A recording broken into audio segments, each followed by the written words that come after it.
It's Monday, January 16, 2023. I had a nice restful weekend. Took part in a couple of online chats, which was kind of fun. It's nice to talk bees with guys, guys and girls. It ends up being mostly guys though, in all reality. But certainly the ladies are welcome if they choose to take part. It's a pretty good bunch of people. We did our grocery run on Saturday, mostly rested on Sunday. So it's nice to actually have a Sunday of rest. So now we're back to the wood shop. I'm beyond my 3 weeks of convalescence, and I can now, with all good conscience, attack this again. I'm going to kind of get things out of order here. As you may recall, I was working on my radial arm saw cabinet, and that's one of the first things that really needs to be finished. However, I'm not going to finish it first thing. I'm going to try to get this mess cleared away enough, because I have a project I need to do, and it needs to be done, and then I'll finish some of my workshop projects so that I can put things away properly, fix up the radial arm saw. Then I'll get back into beekeeping equipment. So it's going to be it could be the end of the month before I'm back into building beekeeping equipment, because this shop furniture project seems to be taking a long time. But it's well worthwhile. Get the shop cleaned up, make things, I can find things when I need them. Everything's got a home, hopefully, and whatnot. So of course I need to move the car out of the shop. But before I do, I have a little project here. The block heater cord on my wife's car got damaged somehow. And I don't know if it was me or someone else. It might have been me. So we've got the factory cord here, and it's come into contact with a knife or something, or a sharp surface anyway. So you can see the wires. The wires have been heavily compromised or cut. So I had to remove that, and I wanted to cut that off so nobody would plug that in and cause a potential fire hazard. So I bought a replacement plug in town, and I have to replace that today, which is kind of, in a way, that's one advantage, because now I can route that cord anywhere I want. Typically, the problem with running the cord from the engine compartment to the front is to find a routing path that has a hole big enough for that. Well, now I can route it through much smaller areas without the end, and then put the end on it. This one, as you may recall, is my little battery charger, so that will stay as is. You can see the damage here. The wires are compromised. I don't know if that wire is cut right off, but pretty close. So that kind of thing actually can cause a fire and burn your car down. I've seen it happen. So when I discovered that, I quickly cut that off so that nobody would plug this in. And now I have to replace it. So I bought a replacement. And it's nice to have the factory end, but can't do anything about that. Certainly not now. I cut it off. The nice thing about starting with just a wire is then you can route it nicely through smaller openings and stuff. And what I did, there's lots of cord here. So what I did was, there's a little vertical piece in the grill here you can't see, but I just kind of wrapped it around that and tied a knot so that when you're driving, the cord is not long enough to drag on the ground. And when I was in the hardware store looking at all the different kinds of plugs I could buy, I chose this one because it has fewer metal protrusions that could bang on the car and cause some damage. Those are expensive. That's like $8 or something. Okay, I'm no elec chicken, but I know a few things. On a three conductor cord, You have a ground pin, of course, and you have a hot and a neutral. And if you look on your wall outlet, if you align this to your wall outlet, you'll see if the neutral is on the bottom, or the ground is on the bottom, you'll find that the conductor on this side is smaller in the wall outlet than it is on this side. That smaller one is the hot one, and then that one is the neutral. I'm not going to get into explaining why, neutral, ground, hot. That doesn't matter at this point. So I follow that back here, and I can see that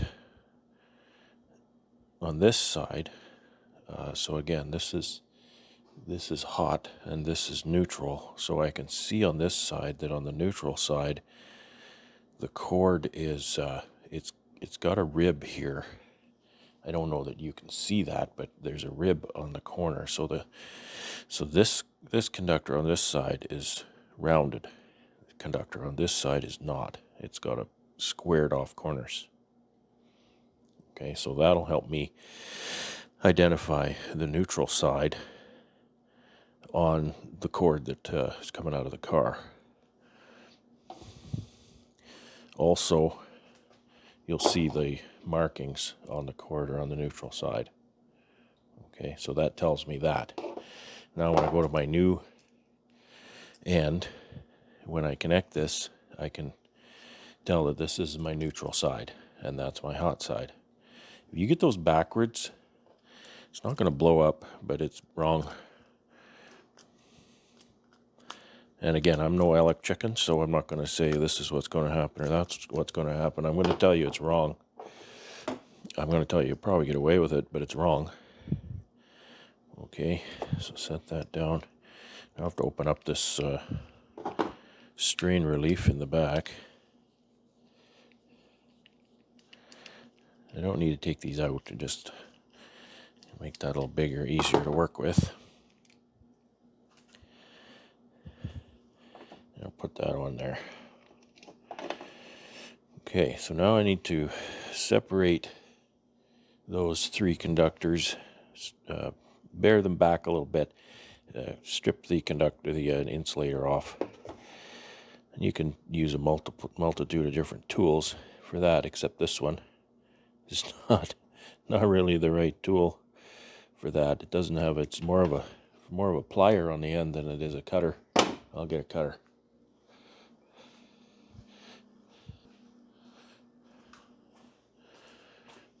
All right, we've got a cutter. So just kind of once you start these, they're usually pretty easy to.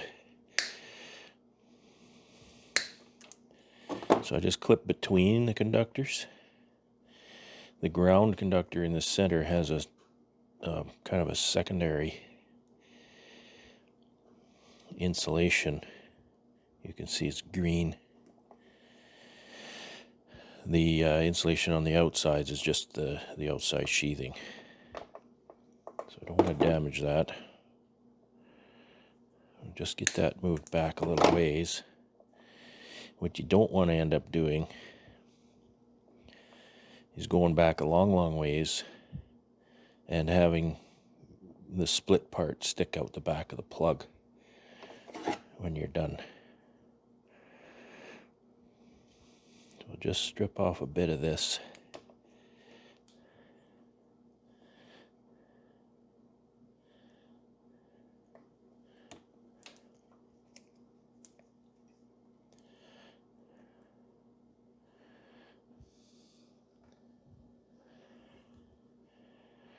Don't need a lot of bare wire here. There's a measurement, 3/8 of an inch or something. I don't know what it is, but it's a measurement. I always like to twist the conductors together, keep them from just doing this when you're trying to put them in the plug in. Okay, so there's this. And this is easy to remember because green is ground. They both start with the letter G. Green is ground. You've got a silver one here. And you've got a gold colored one here. Okay, so silver is more like white, and white is neutral, and then gold is the hot. So now I have to remember the white. It has white lettering. This is not universal. It doesn't always work out this way, but I know this is the neutral side. It's white, and you think about the way this screw turns. I'm going to turn this clockwise, right? So the screw is going to be going around this way. And so what I want to do is I want to put my conductor in here.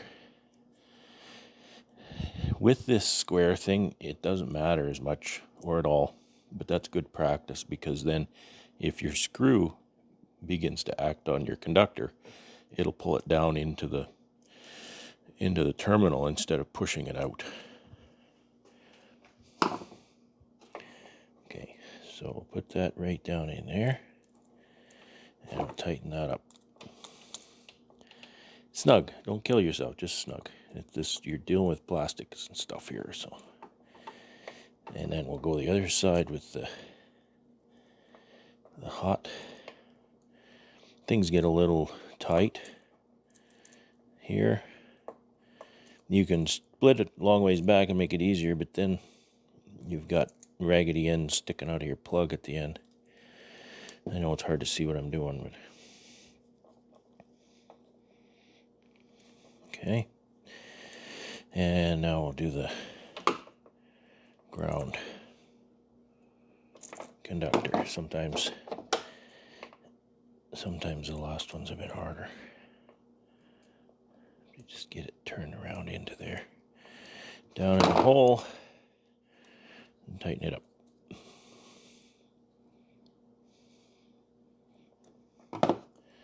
Okay, that's about all there is to it. These things are made nice. The screws won't fall out, and the screws have a very coarse thread on them, so when you tighten that in, they go in really quickly. There's an index, so there's a notch here, and there's a notch here where the ground is. So that needs to line up, just like that. If you line that up, your screws are gonna line up and go in no problem.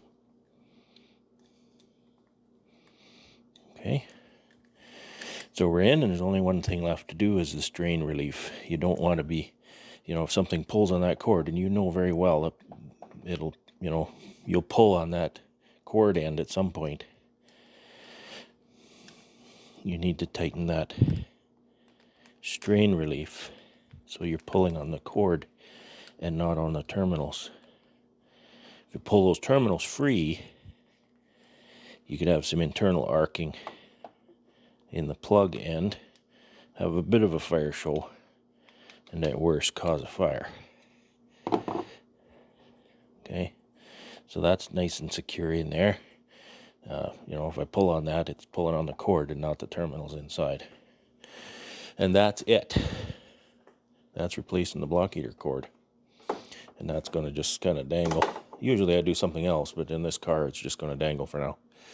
It'll plug in concert with this battery charger. Typically, you need to be really careful doing this, running a cord down under the lip of the hood like that, because if you pinch this, it can cause overheating in that cord, and you can start a fire. Now, there's two reasons that I will dare to do this. One is that little battery charger uses very, very little power. So there's not much current going through this cord at all. It's a pretty good sized cord for the amount of power that thing would use. And when I close the hood, I can see that it's not pinched, right? So it's free floating in there, and it shouldn't cause a problem. There have been garages burned down when somebody uses an extension cord to plug in their car. in a garage or even outside a garage on a cement driveway. And they'll lay the extension cord on the ground, drive the wheel of the car onto the extension cord, plug the car in. Because that's a fairly high wattage element, then that extension cord that's under that tire will overheat and burn the car down and burn the garage down and burn the house down if, you know, it's attached and all that kind of stuff. So I've seen that happen. That's a real thing. So, you know, extension cords, make sure they're free running, not trapped under anything, not pinched, anything like that. Block heater cords need to be free, and even tying a knot like this is not that great, but it's not a tight knot. It's just kind of looped around. So, you know, be careful of that kind of thing. And so don't burn things down. There's your warning. Recently, someone was asking me, so what's going on with your bees? This is what's going on with my bees. There's not much to talk about, not much to show. But I know there's not everybody has seen the bee barn. Not everybody sees the older videos that I've done on this, so let me give you a little walk around. It's a bit of a quiet day in the middle of winter, so this is all there is to see.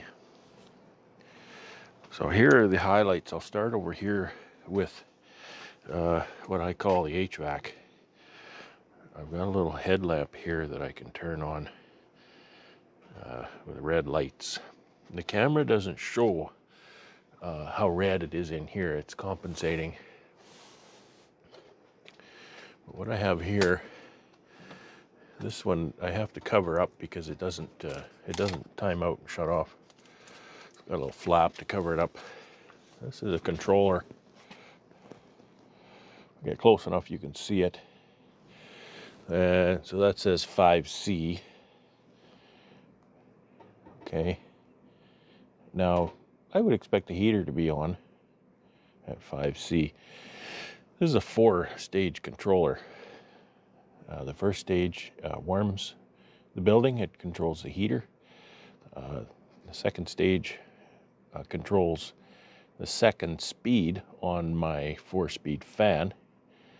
And then the third and fourth stage control the third and fourth speed on the 4-stage fan.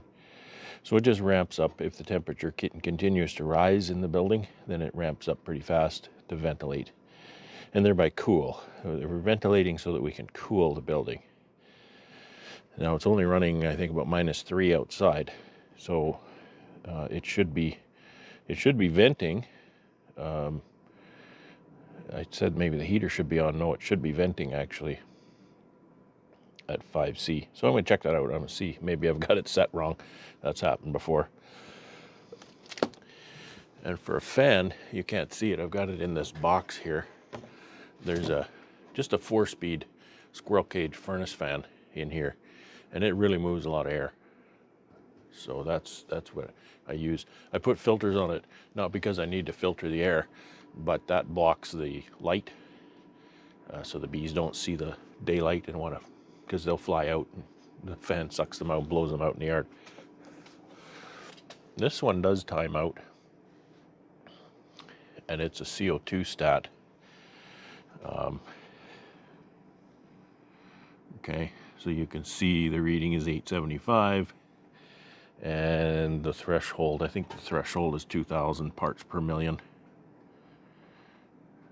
That is for my comfort and safety. The bees will take far higher concentration of CO2 than I will. And very high concentrations of CO2 are very dangerous. You can die if you get into a situation where the concentration is too high.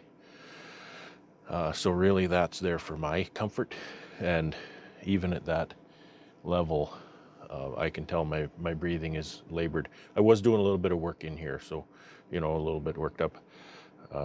But if that ramps right up, and just me talking here, it's rising. It's 917 now. And I can just breathe on it and it jumps right up pretty quick.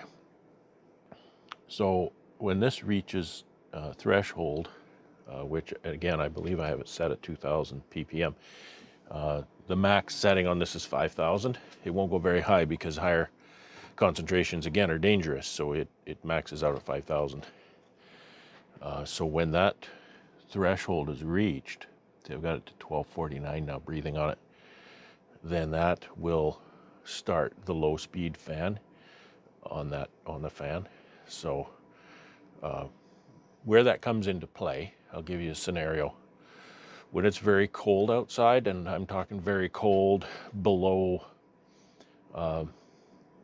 say below minus 15 C, minus 20 C, so anything really below 0 F, what happens in here is the heater runs, the cooling exhaust fan doesn't run because the bees then are not keeping up to heating the building. Therefore, there's no fresh air being injected into the building.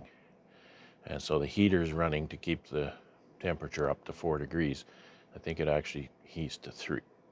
See, I'm kind of choking in here. I think it actually heats to 3, the way I have it set. I'll have to check that because it shouldn't be 5. My little light here. It shouldn't be 5, so I'll have to check my settings. But going back to what I was saying, so when it's very cold outside, the ventilation fan, the cooling fan, is not running at all because the heater is running to keep the building warm. So therefore the air gets very stale in here and CO2 rises. So when that stat reaches threshold, then the low speed fan will come on until it brings that air quality back down into more safe and comfortable levels. And again, it's for it's for me. It doesn't take much to lower air quality. And actually, when it's very, very cold, it's kind of comical because when it's about minus 30, maybe outside, the ventilation fan and the heater tag team on about 1 to 2 minute intervals. The ventilation fan will run a minute or two and bring in fresh air, which is cold air, and then it'll shut off. And then the heater starts because now the temperature's dropped a little bit, and it'll run for a minute or two and bring the temperature up. It'll shut off, and then by that time the CO2 has risen again, and the ventilation fan starts. So they just kind of tag team all day long in that scenario. It works well, you know, it doesn't waste too much energy.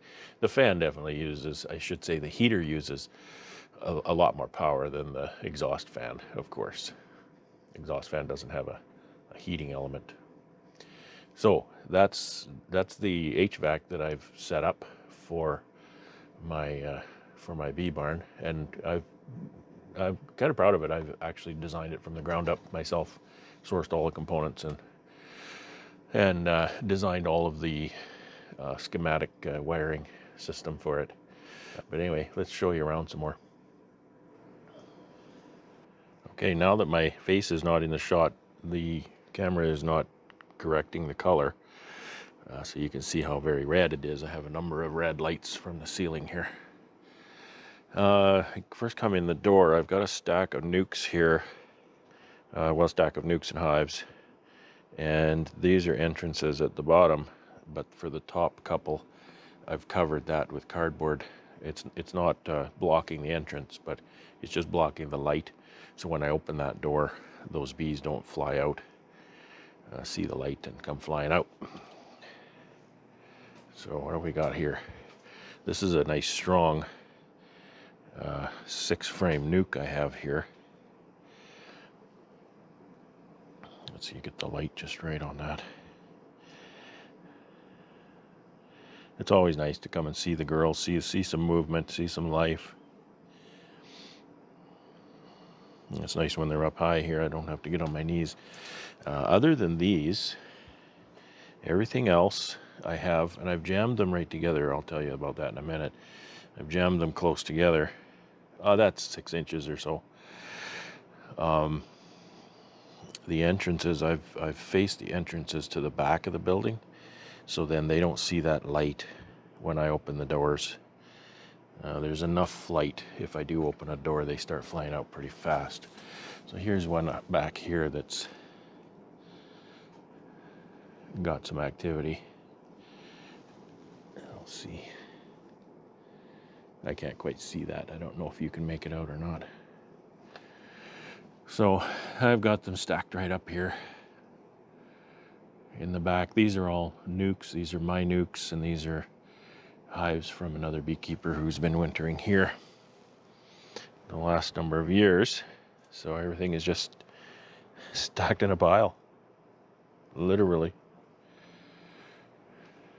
I've got my little sensor here.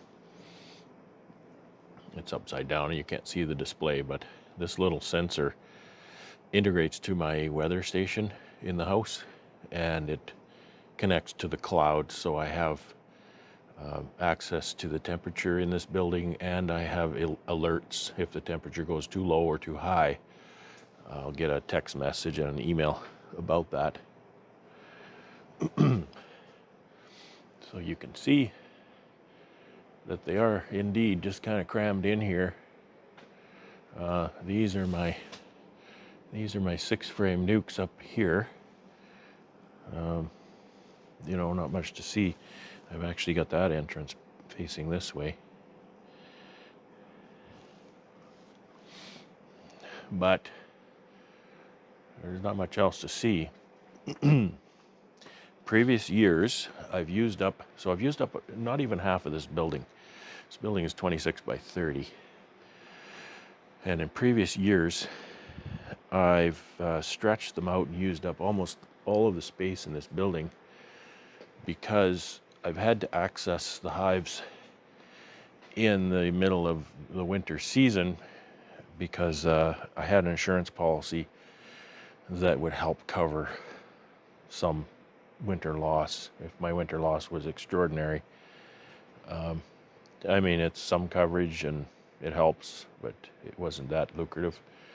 I opted to not insure this year, so I'm really crossing my fingers it wasn't a giant mistake. But because of that, I don't need to access the bees, and honestly, not being able to access them has been a blessing, because I can't fuss. I can't go and peer in entrances constantly, and you know, crack lids and I mean, I can do a little bit around the edges here, but for the most part, I just stay out of here. I don't come in here for again, coughing. I don't come in here for the bees at all, really. So I've been making use of this space. I've got some honey stored here, and also here. This thing here, this is my warming cabinet. This is the back of my warming cabinet. I have the front of the warming cabinet facing the overhead door, so that I can load and unload the cabinet with my tractor, and I have shown that on previous videos as well. So what's in that cabinet is there's one pail missing off of here, but there's 6 pails on this little pallet, and there's 5 here, but there'll be 6 on this pallet, and that's exactly what's in that cabinet right now. I just warm it up so that I can take it to the packer and get it packed in the jars. So I'll tell you, this pallet jack has sure been a godsend. It just changed my life when I got that. I've got some box fans here. They're just on low. They just stir the air. I don't have ceiling fans. I just want to stir the air and make sure there's not any layering that could suffocate the bees. And so it's a blessing to be able to use some of this space for winter storage.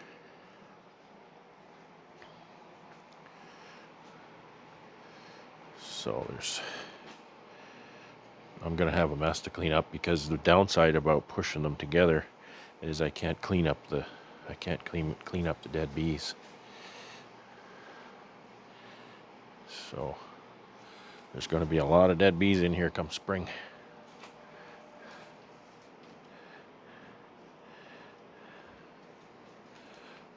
It's kind of weird looking down in there. This one's a little wider. Oops.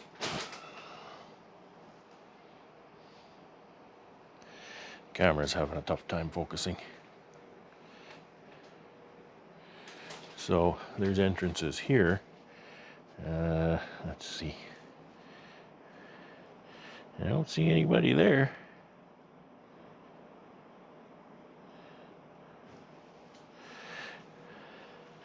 And of course this building is my honey house, and all my extracting equipment, etc., is over in the corner now for the winter, as is the Backsaber 6100 stored in here for the winter. I don't have to store that lift indoors except the battery. I don't want the battery to be out in the cold. This one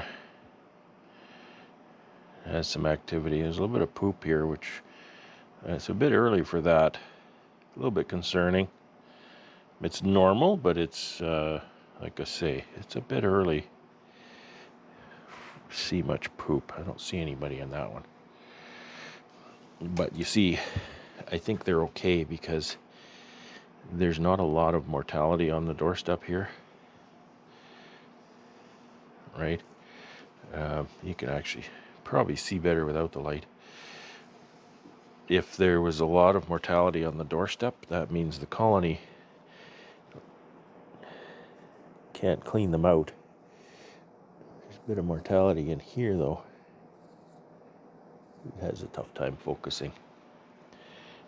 There's some walking around. A little cluster in that one. So we get a long shot of some over here. There's a nice cluster in that one. So I love spotting on the door on the front, which again is normal, but it's only the 16th of January, so that's a bit early to see that. It is what it is, though. The only thing I can do is worry about it. And I refuse to worry about it because that's all I can do. I'll worry about that in March or so when they come out. So that's the update on the bee barn. There's not much going on. I don't come in here very much, but I had to come in here to turn my cabinet on. Gonna worm another batch of honey for packing. I gotta get to that. Spend all winter packing honey. All right, I'll move on from here and bid you all a good day. It's Tuesday, January 17th, 2023. I worked in the shop yesterday. Got a little more of my shop projects done. I didn't get them done, but I made progress. And this is the main one here. I just built this frame around these cabinets that I had installed. I'd been thinking about this project a lot, and I was thinking, you know, affixing a plywood sheath to these cabinets and whatnot really wasn't a good idea. There's no structural integrity there. So I thought I'll just run some planks up. I ran a vertical 2x2 here, a 2x4 here, and a 2x2 there.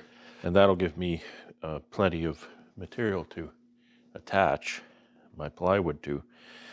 I'm going to run the plywood to the ceiling because I think attaching, when I do my dust collection, having that plywood up there to screw things to will be more handy than at the bottom. And I don't know if you can see this low, but this one here is 8 feet from the ceiling.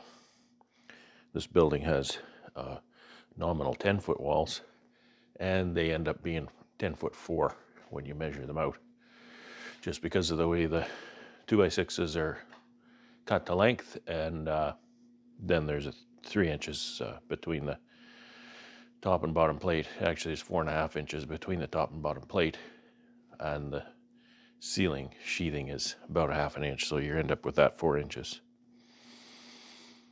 So that's what I'm going to start with today. I'm going to rip a sheet of 5/8 plywood that I happen to have. Normally I'd use 3/4, but 5/8 is just fine for this job. And I'm going to fix it to this side and this side.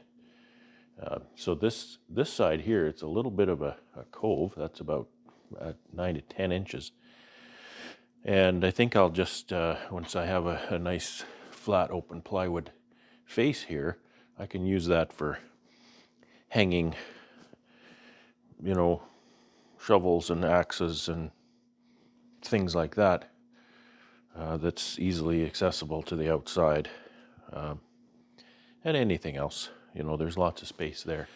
And then this face here will be the mounting place for my big, I've got a big cyclone that I bought.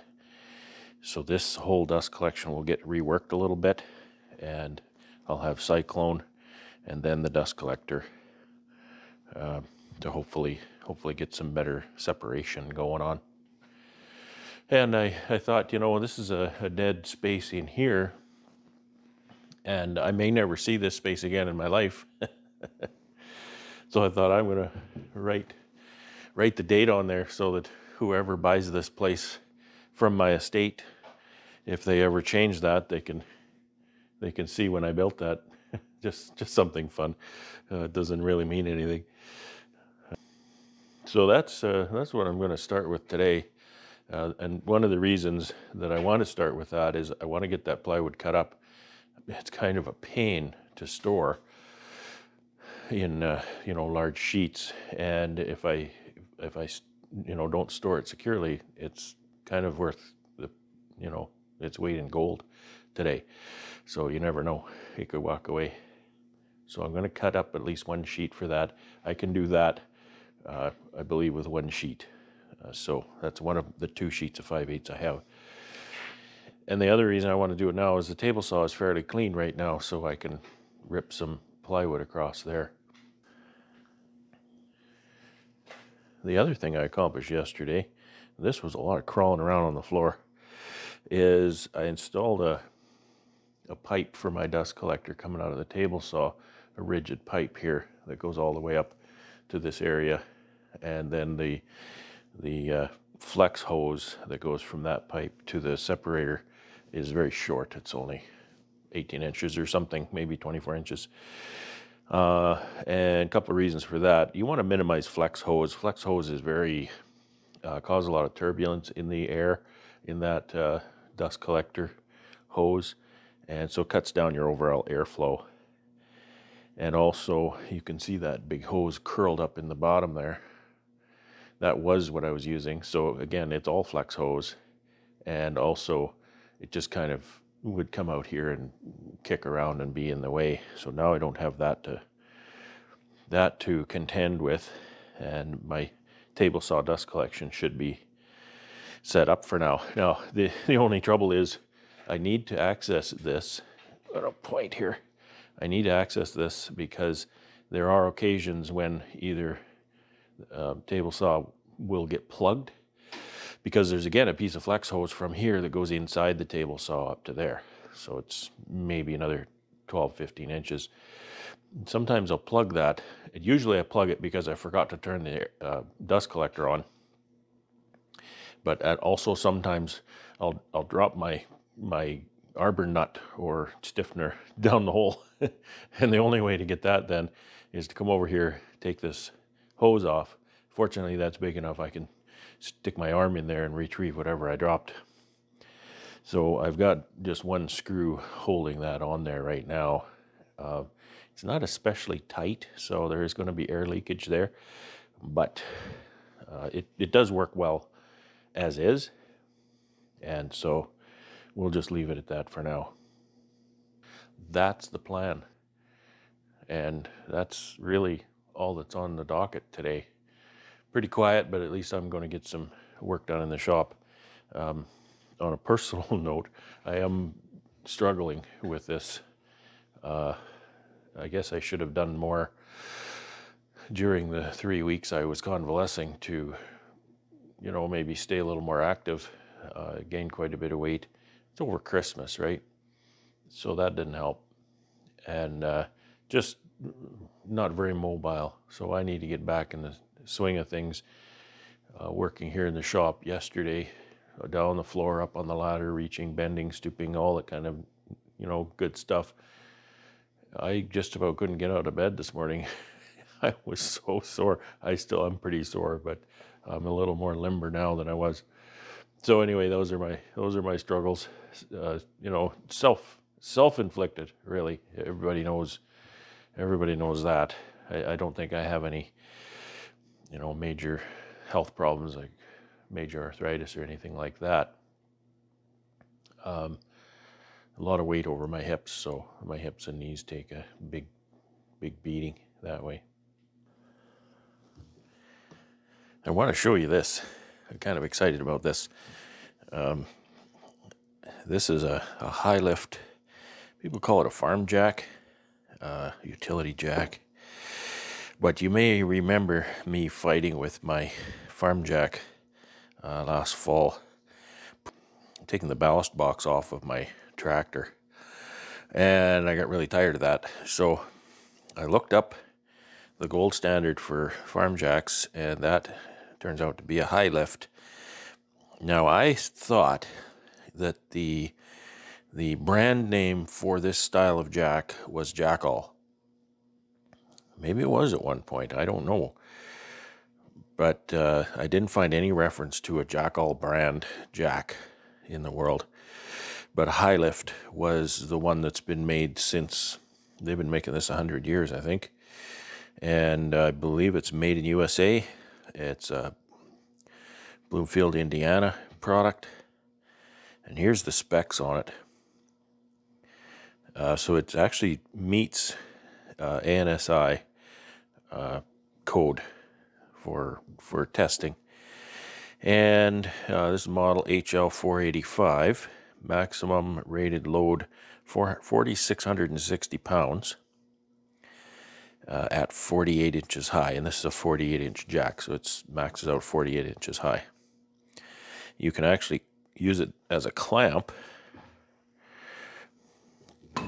if you kind of flip around this top part. Like this, it's got some teeth on it too, so you flip around that top part and you can actually use it as a clamp. And it has clamping load is 750 pounds, and they've tested the jack to 7,000 pounds. So if you buy something from China, they're going to say that's a 7,000 pound jack, because at 7,000 pounds it's going to fail. You buy something made in USA and it fails at 7,000, they'll rate it at 4,660. Just the way it works. And then winching, you can winch with this. I guess you can hook something to that end and tie a strap around this end and winch something out of the mud or out of the bush. It says winching 5,000 pounds. Because winching, if something fails, you're not going to have a huge load come crashing down. So they give you a little more leeway that way. I really like it. Now, I'm kind of excited to have it here because I got this for Christmas and it's too heavy for me to lift because of my surgery. So it's stood in the corner of the living room since Christmas Day. And I just brought it out here yesterday because I'm able. I was able, but you know what I mean. Able without contradicting doctor's orders. So I think it's a really nice jack. I haven't really used it yet. It's got a nice clip there to hold the handle up. This handle has a pin in it on the other side here, so you could pull this handle out, put a longer handle in, I guess, if you want, or whatever. And it appears to really be, the design of the whole thing appears to be the same as the old jack. Here's the old jack here. And these things are really heavy. So looking at this, that really looks similar. The pins in the more expensive one, this is a Chinese jack. Pins in the more expensive one, an American-made one, are more substantial, I think. And that is the root of the problem with this one. I don't know if I can show you what the root of the problem is, but this pin here, these pins that go across are integral to how it operates. You know, you can jack upward, push that down, you jack downward. And so that just changes the operation of it. And this pin, essentially what's wrong with this is this pin floats. It ends up way over here, and then nasty things happen and it doesn't work properly. So maybe I was thinking just kind of spot that with my welder or something. But regardless, I've kind of had my fill of this jack. So here's one thing that you can look at that is different. The castings, you know, generally the Chinese will just steal somebody's patented castings. You know, patents don't mean anything to them. So the castings are pretty well the same. Whether or not they're actually as high quality casting, I can't say. But things like this, you look at this pin. This has been sheared on a big shear, and it's kind of mushroomed over and kind of bent. It's not square on the side. This one's not even square where it's cut off there. You can't even see. So they're not even square kind of thing. So that's kind of indicative of something made in China. American-made unit here. Gosh, this thing is heavy. These are square and flat and straight and really nicely made. Now this pin, which was the problem on this one, is in there. I can't push it, so I hope that's going to be okay. But that's my new farm jack. I'm not sure what to do with this one. That's the kind of thing you don't even know if you want to give it to anybody.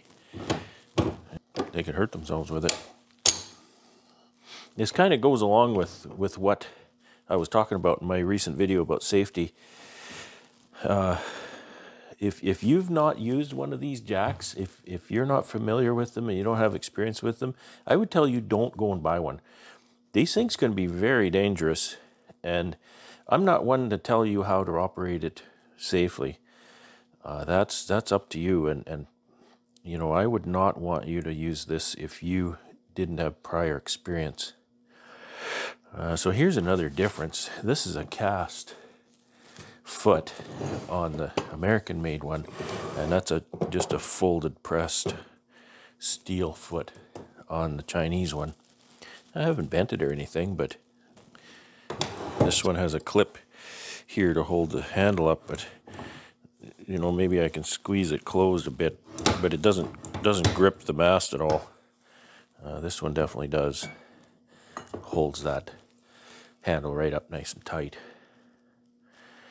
So anyway, yeah, I've been looking at that for 3 weeks and couldn't touch it. So it's nice to be able to actually touch it and lift it and put it where I want. It's Thursday, January 19th, 2023. It's a rather nice day out here. I think it was, what is it, -9 or something like that. I could tell the humidity is up a little bit because it's got that little bit of a chill in the air. It's very different around here when it's humid and cold and when it's dry and cold. It was snowing a little bit this morning, but lately it's been really nice. It's been a really nice warm stretch we've been having this January.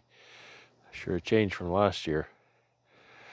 You may hear the barn fan is venting, cooling the building. So, you know, that's a good sign. There's something in there creating heat, so that speaks well for my wintering success.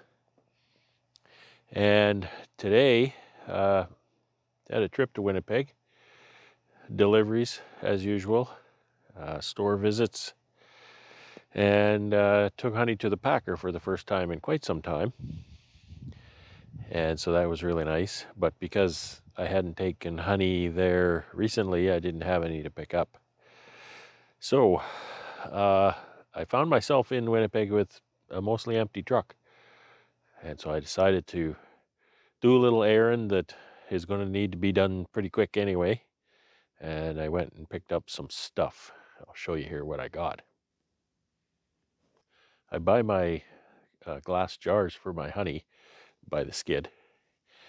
And that is 120 boxes of 500 gram jars, boxes of 12. But I always have a little conundrum coming home. That's too heavy to lift with my tractor. So I have to take the pallet apart on the truck and repalletize it onto smaller pallets. And then I'll wrap them with my plastic wrap to put in the building for storage until I get them packed. So that's what I need to do now. Now, if I'm lucky, I can pull this back with the tractor using a cargo strap for a pulling strap is not the best idea. Tend to wreck them if you're not really careful. You can pull a lot more than the strap is ever designed to take for a load. You can break the strap, you can break the hook open, all kinds of crazy things.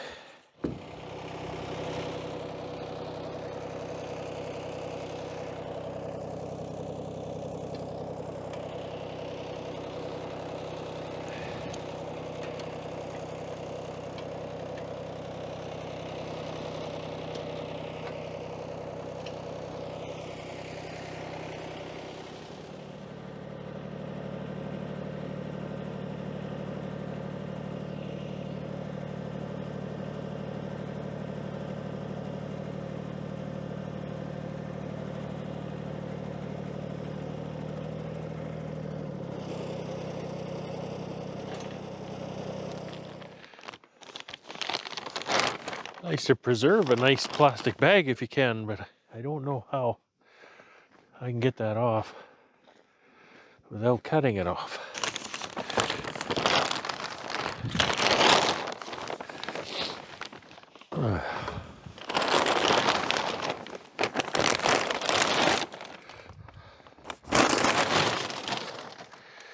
That's a nice pallet.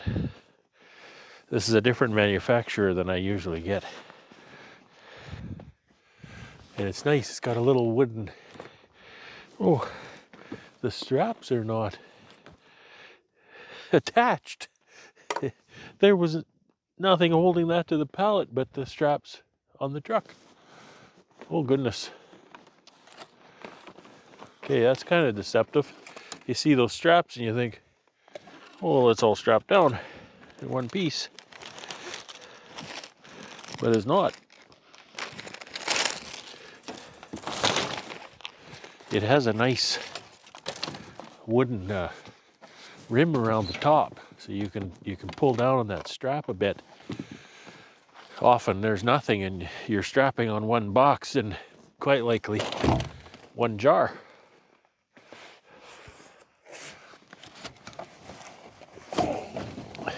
Okay, so there's 120 jars, or 120 boxes on this skid. And so I have to figure out how they're going to cube out on these little pallets.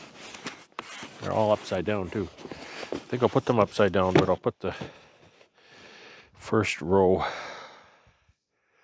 Okay, I don't think I'm going to get more than 6. I got 6 with the big jars on here, but I don't think I'm going to get more than 6 in a cube with these.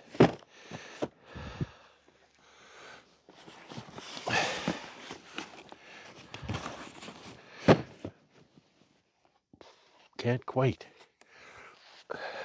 If I did, well, I can't do that either because they won't go this way. I don't like them sticking over because then you run the pallet into something and damage the jars.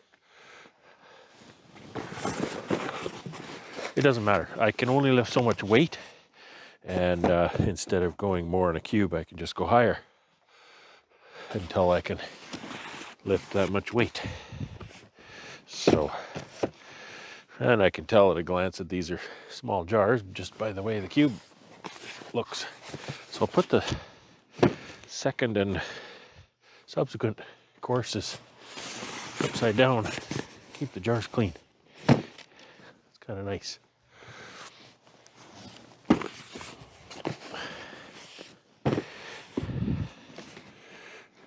This is the boring part.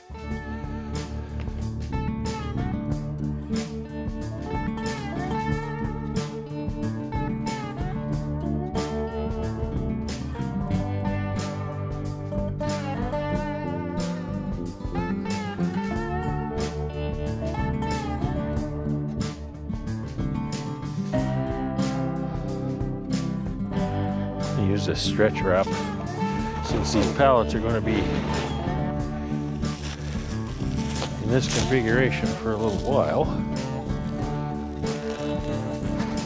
I'm just going to wrap them up so they don't fall off the pallet, moving them around, and protects them too. Want to keep everything clean.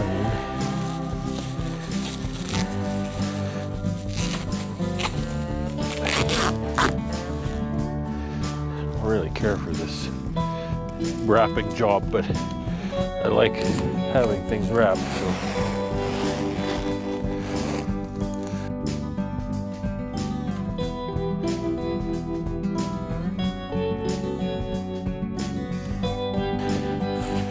wrapping them is why I put them up on a pile of pallets here.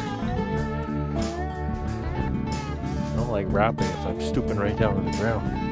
Not built for that.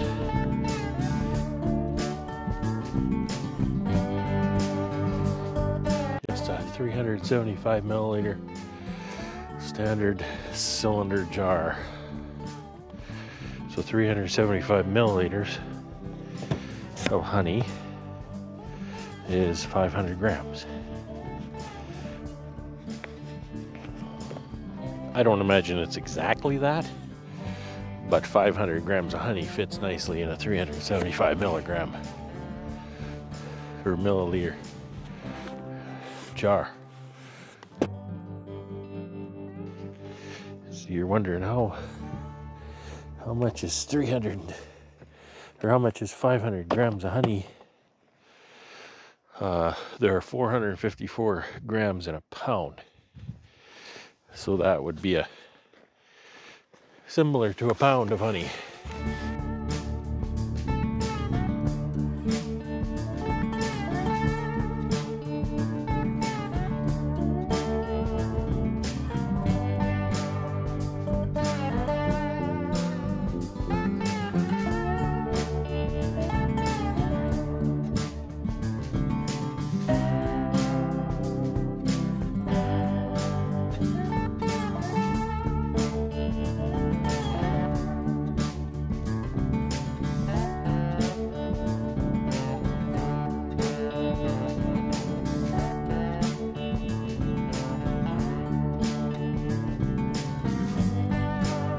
So you get the idea.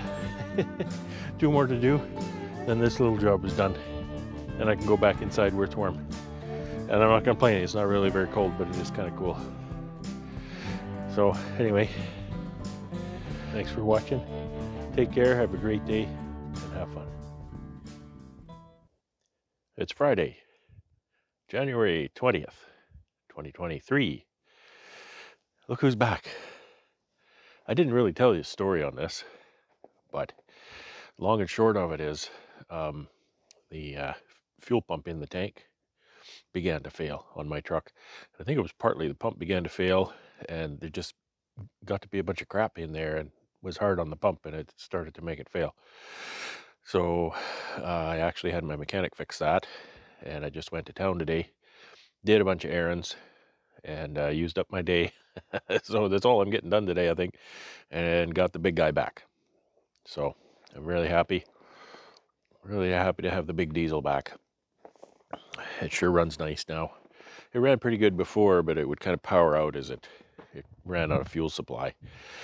And the computer was complaining about that. Say, hey, I'm not getting as much fuel as I want.